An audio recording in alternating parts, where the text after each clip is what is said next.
If you'd like to, please subscribe. It helps me out a lot. I post every Wednesday.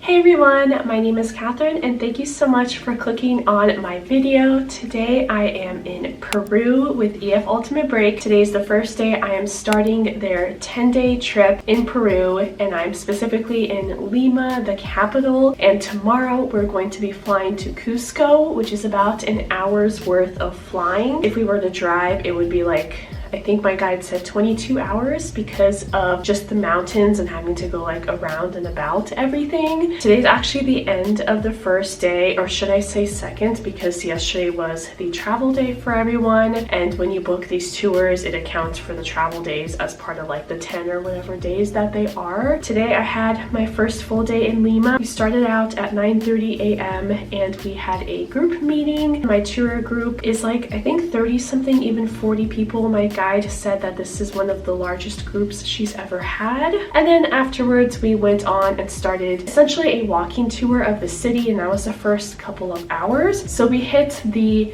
Parque de Amor, if I'm saying that right, basically the Park of Love, and it is a statue in the middle of a park that's on a cliff. I've noticed in Lima, or at least in Miraflores, which is like the financial district, which is where the hotel is where like there's basically a lot of things on the cliffside and you see out into the ocean, and this park was one of them, and it was very beautiful. And then next we went to the basically Park of Cats. That's what it is. You go to a park, it's in the middle of the city, and there's just cats everywhere and like food bowls. So apparently there just happened to be cats that somehow made it to this park and they never left, and now there's cats. And the people, or the city, feeds the cats every single day and even has veterinarians come to this park to take care of the cats. So it's like feral cats that permanently live in this park. And then we had free time for lunch, but she recommended this one restaurant, and of course everyone went to the restaurant, and there I had ceviche, which is basically like raw fish cooked in lime and like drenched in lime juice, and it's so good. After like having just our own walking tour with just our guide Sally from EF, we then had a city guide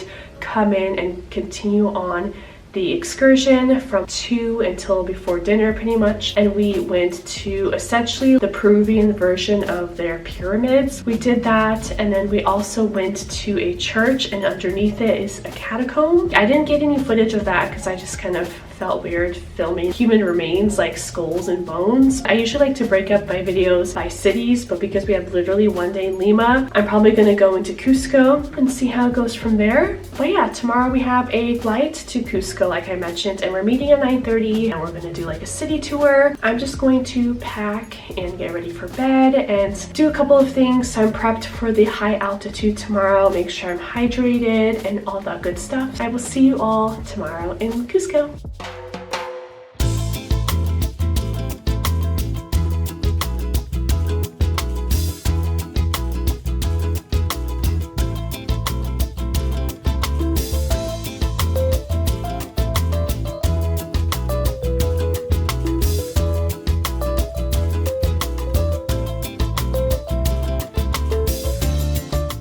Okay everyone, I'm in the main square now. You can see the cathedral behind me. This is how it looks like.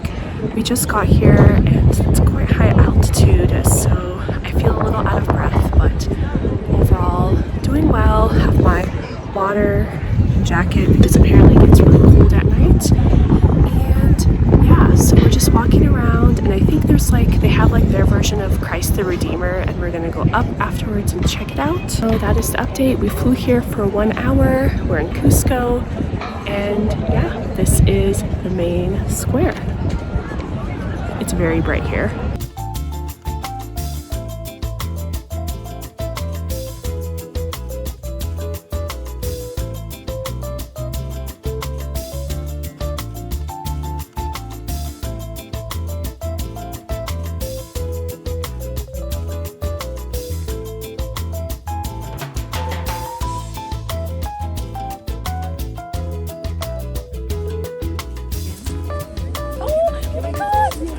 So cute!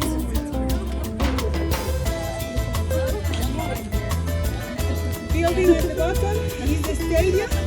I don't want to think about how it will be done. For soccer, for football. So now, how many of you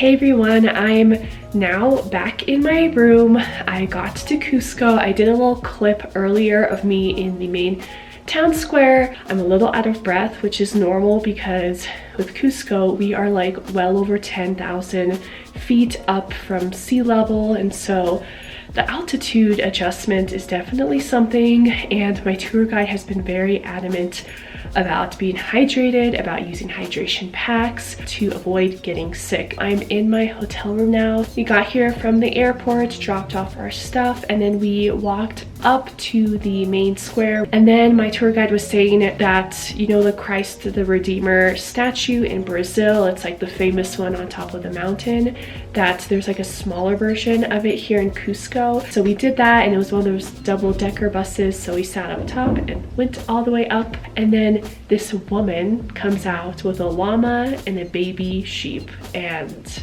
we all freaked out. I got really cute photos.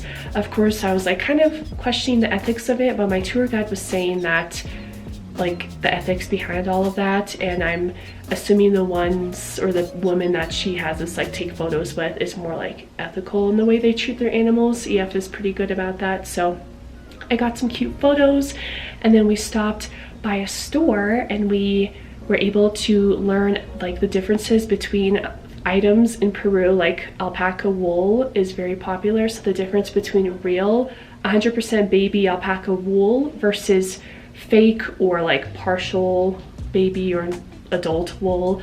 And then we got to shop around in this store that my tour guide was saying basically if we plan to buy something that's like a really nice sweater that's like 100% baby alpaca wool, to buy it here. And I wasn't like coming in to Peru with any expectations for things to buy, but of course I was there and I got stuff. So I'm actually wearing it now. I'll show you. I saw this oversized, it's like an emerald green, and there's a pattern on the sleeve. So it's got like that, you know, traditional Peruvian design, but it's nothing crazy. So I really like it.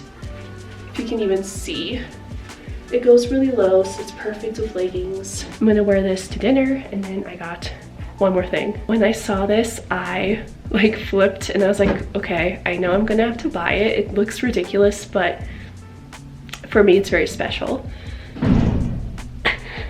It is a 100% alpaca, baby alpaca wool, brown poodle.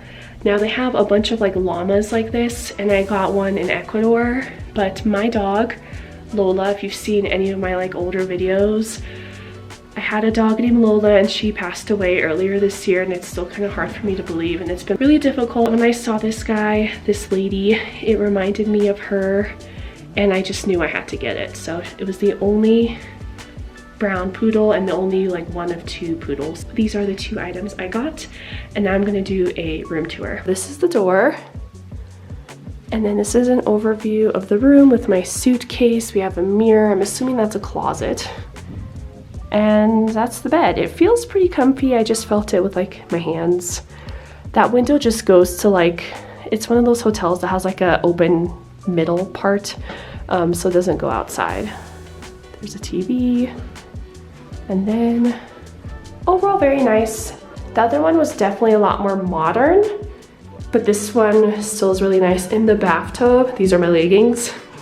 The bathtub is so nice. It's one of those like soaker baths that I have at home. I'm a big bathtub girly. All right, so I'm gonna now go to dinner because I'm super hungry. I think I'm gonna wear this because in Cusco, once the sun is gone, it's like freezing here. So I'm gonna wear this with my puffer jacket. So I will see you all probably tomorrow, where we're gonna be doing ATVing, which I've never done before, so I'm a little nervous. And then like a tour later on in the day. Okay, bye.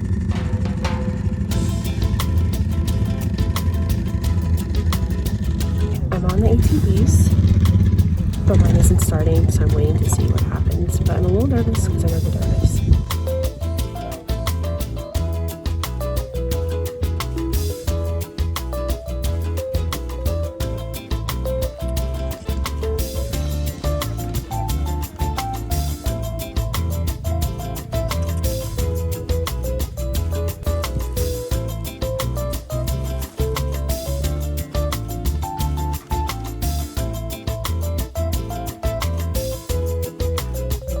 we are at the lake behind us. So we took about 45 minutes to get here.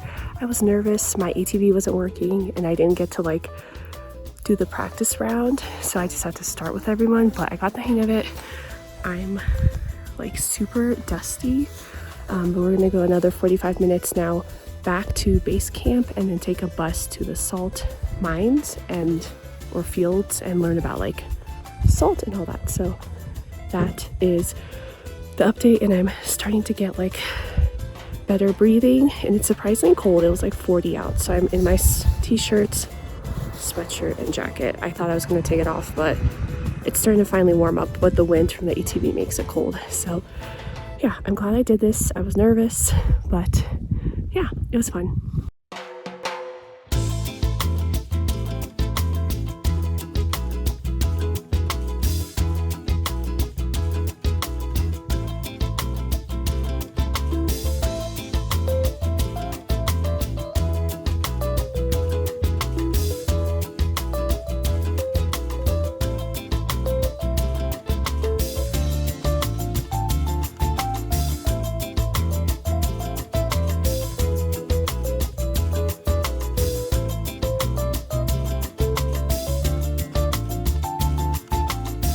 Hey everyone, so I am now back in my hotel room. It is about 11 p.m.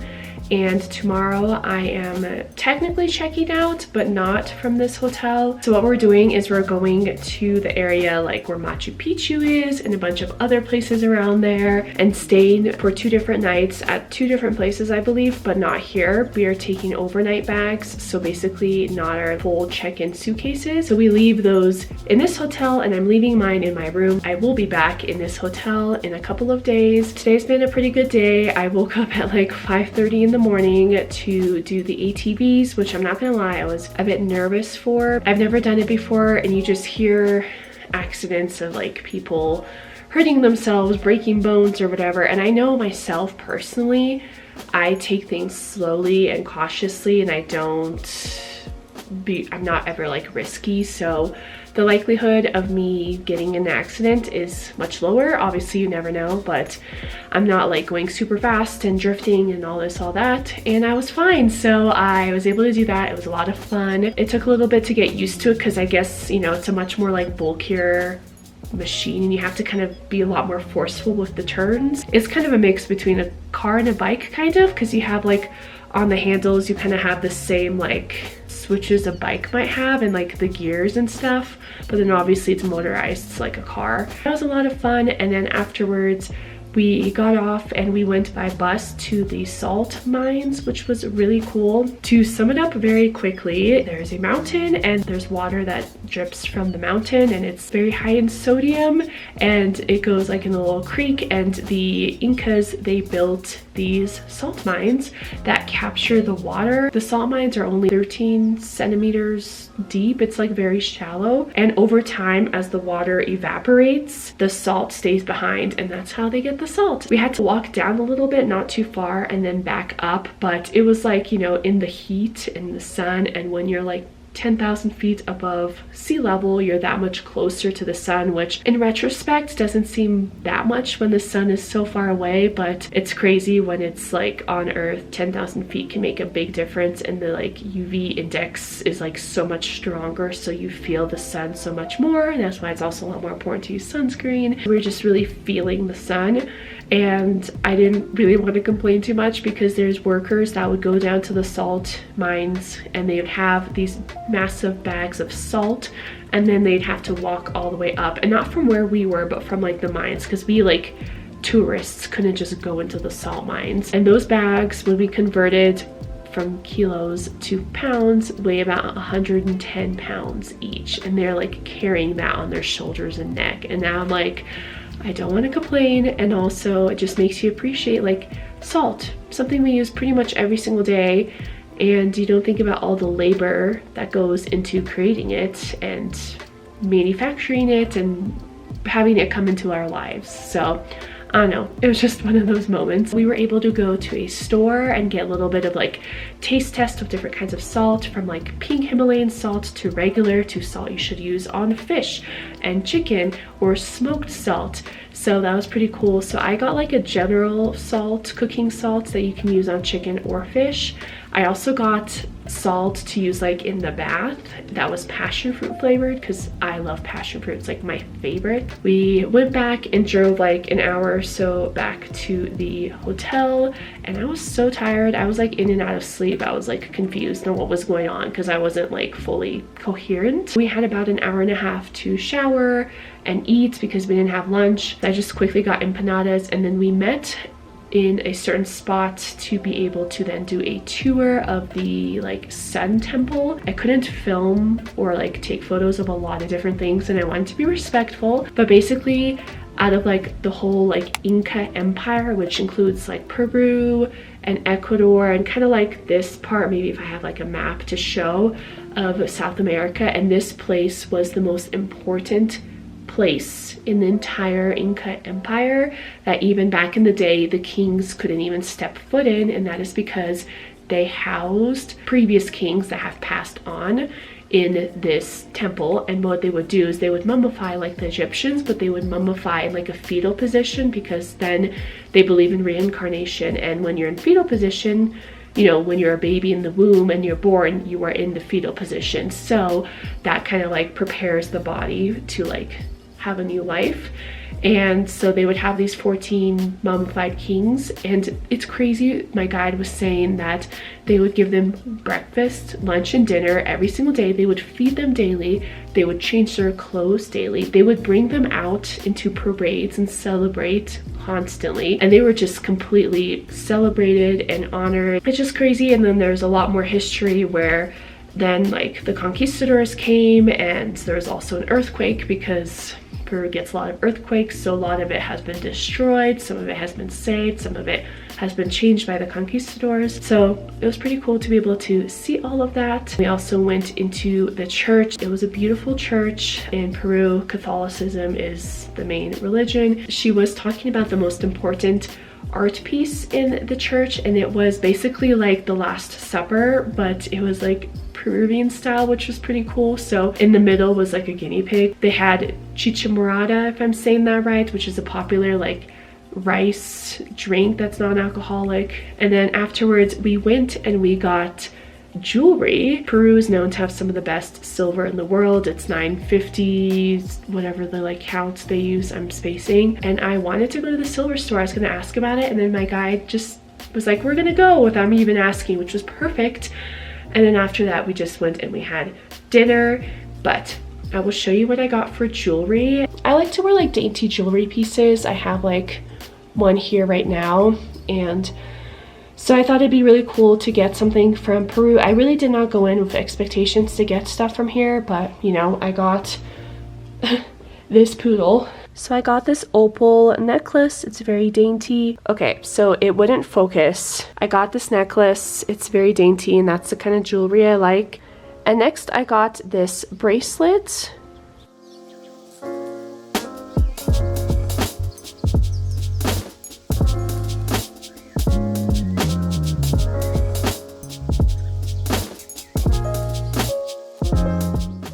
Tomorrow we're moving on to our next city and our next accommodation and all of that stuff. We will be back in Cusco, but I think I'm going to have my next video be separate, have it be like the Machu Picchu part of Peru, which I'm really excited. I've been wanting to go for a while because it's one of the new wonders of the world. I will see you all in my next video when I will head off to the next destination. So thank you all so much for watching, and I hope to see you in a future video of mine.